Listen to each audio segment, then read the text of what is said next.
આખરે નામો ઉપરથી પડદા હટી ગયા છે અને ખબર પડી ગઈ છે કે કયા નવા મંત્રીઓને સ્થાન મળી ગયું છે અને કયા મંત્રીઓને ફરીથી એકવાર રિપીટ કરવામાં આવ્યો છે. પરંતુ આ બધાની વચ્ચે કદાચ તમે એક વસ્તુ નોટિસ કરેલી હશે અને એ છે સૌરાષ્ટ્રનો દબદબો. સૌરાષ્ટ્રમાંથી ઘણા બધા એવા નેતાઓ છે કે જેમને મંત્રી બનાવવામાં આવ્યા છે અને રેકોર્ડ બ્રેક મંત્રી બનાવવામાં આવ્યા છે. ત્યારે એની પાછળનું કારણ શું છે, શા માટે થઈને મધ્ય ગુજરાતને સાઇડલાઇન કરવામાં આવ્યું, જાણીશું આજના ખાસ વિડીયોમાં.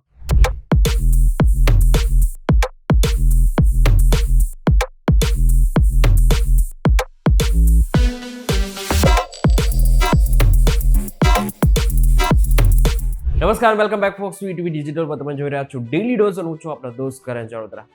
ભાજપની નો રિપીટ થિયરી અહીં લાગુ પડી જ નથી. મતલબ કે ઘણા બધા એવા મંત્રીઓ છે કે એમને ફરીથી એકવાર રિપીટ કરવામાં આવ્યા છે. એમાંથી કનુભાઈ દેસાઈ છે, આની સાથે સાથે હર્ષ સંઘવી છે, ઋષિકેશ પટેલ છે, એવા ઘણા બધા નેતાઓ છે કે એમને ફરી એકવાર સ્થાન મળી ગયું છે. પરંતુ આ વખતે જે સ્થાન મળ્યું છે, ખાસ કરીને એવા નવા મંત્રીઓની પણ વાત કરીશું અને ખાસ કરીને સૌરાષ્ટ્રની વાત કરીશું. જો સૌરાષ્ટ્રની વાત કરીએ તો સૌથી પહેલું નામ જે ખૂબ જ ચર્ચામાં પણ હતું એ છે રીવાબા જાડેજા. રીવાબા જાડેજા એટલે કે જામનગરના ધારાસભ્ય, જેમનું નામ છેલ્લા કેટલાય સમયથી ચાલી રહ્યું હતું અને એવું પણ લાગી જ રહ્યું હતું કે આ વખતે એમનો ચાન્સ લાગી શકે છે. રીવાબા જાડેજાને પસંદ કરવા પાછળનું કારણ મુખ્યત્વે એ છે કે એક તો જામનગરમાંથી આવે છે એટલે કે સૌરાષ્ટ્રનો ચહેરો છે. બીજું, અત્યાર સુધી કોઈ વિવાદમાં સંભળાયેલા જ નથી. ત્રીજું અને મહત્વનું, લોકપ્રિય ચહેરો છે એટલે કે સેલિબ્રિટી ફેસ છે અને આની સાથે દમદાર એમનું કામ પણ છે. એટલા માટે થઈને એમને ચાન્સ આપવામાં આવ્યો છે. બીજું, જે બધાને ખબર હતી કે આ વ્યક્તિ તો આગળના સમયમાં મંત્રી બનશે જ, એ છે પોરબંદરના ધારાસભ્ય અર્જુનભાઈ મોઢવાડિયા. અર્જુનભાઈનું જે નામ છે છેલ્લા કેટલાય સમયથી ચાલી તો રહ્યું હતું, પરંતુ એવું પણ કહેવામાં આવી રહ્યું હતું કે તેઓ કોંગ્રેસમાંથી ભાજપમાં જ એટલા માટે આવ્યા હતા કેમ કે એમને મંત્રી પદ આપવાની વાત કરવામાં આવી હતી. બીજું અને સૌથી મોટું કારણ, તેઓ દમદાર ચહેરો અને દમદાર નેતા બંને છે, વરિષ્ઠ નેતા પણ છે અને આની સાથે તેમનું કામ દિલ્હી સુધી પણ વખણાય છે.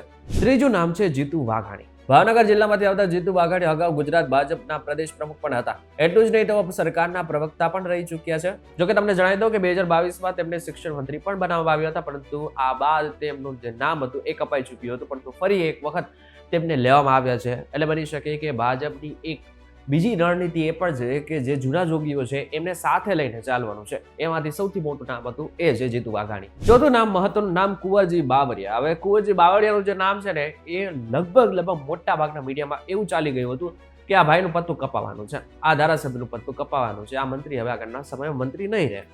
પરંતુ એવું થયું નહીં, કારણ કે હોટ ફેવરિટ ચહેરો પણ છે, નાની સાથે કોળી સમાજમાંથી આવે છે. એટલા માટે થઈને એમને લેવા અને એમની સાથે ચાલવું જરૂરી હતું. પહેલેથી જ તેમને મંત્રીમંડળની જવાબદારીઓનો અનુભવ અને પ્રવક્તા તરીકે તેમને કામ કરી ચૂક્યા છે. આની સાથે વર્તમાન સરકાર દ્વારા જૂના અનુભવ અને નવો ચહેરોનું સંયોજન કરવામાં આવે છે, એમાં જૂના અનુભવ તરીકે તેમને લેવા પણ જરૂરી હતા. અને આ બાદ એક નવું નામ સામે આવ્યું એ છે કાંતિ અમૃતા. કાંતિભાઈ અમૃતા લગભગ તમને બધાને ખબર પડી ગઈ હશે, કારણ કે ગોપાલભાઈ ઇટાલિયા સાથે જે બબાલ થયા બાદ લગભગ ગુજરાતના દરેક ખૂણામાં તેમનું નામ ચર્ચામાં આવી ગયું હતું.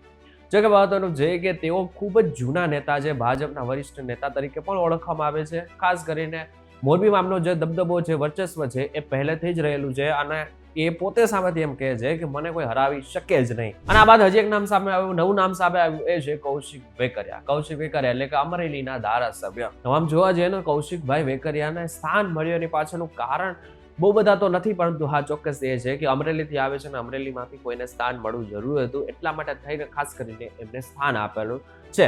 મહત્વની વાત એ છે કે એમના સંબંધો દરેક નેતાઓ સાથે સારા પણ છે અને નવો ચહેરો છે. એટલા માટે થઈને ભાજપની ક્યાંક ને ક્યાંક જે રણનીતિ રહેલી છે કે નવા ચહેરાને પ્રથમ સ્થાન આપવું, મુખ્ય સ્થાન આપવું, એ પ્રમાણે હવે આગળના સમયમાં એમને સ્થાન આપવામાં આવ્યું છે.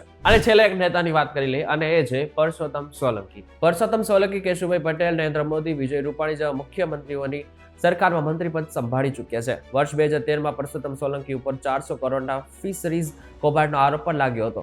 એન્શોની દમદાર નેતા હોવાને કારણે પણ આગળના સમયમાં એમને મંત્રીપદ આપવામાં આવ્યું છે. જો મધ્ય ગુજરાતની વાત કરીએ તો મધ્ય ગુજરાતમાં ખાસ કરીને ભૂપેન્દ્ર પટેલ પોતે અમદાવાદમાંથી આવે છે, એટલે મધ્ય ગુજરાતમાંથી બીજા કોઈને લેવામાં નથી આવ્યા. એ અત્યારે રણનીતિ અને ગણતરી કરવામાં આવી રહી છે. હવે આગળના સમયમાં શું થશે એના ઉપર સૌ કોઈ નજર છે. ત્યારે આ બાબતને લઈને તમારું શું કહેવું છે મને કમેન્ટ કરીને ચોક્કસ કહેજો.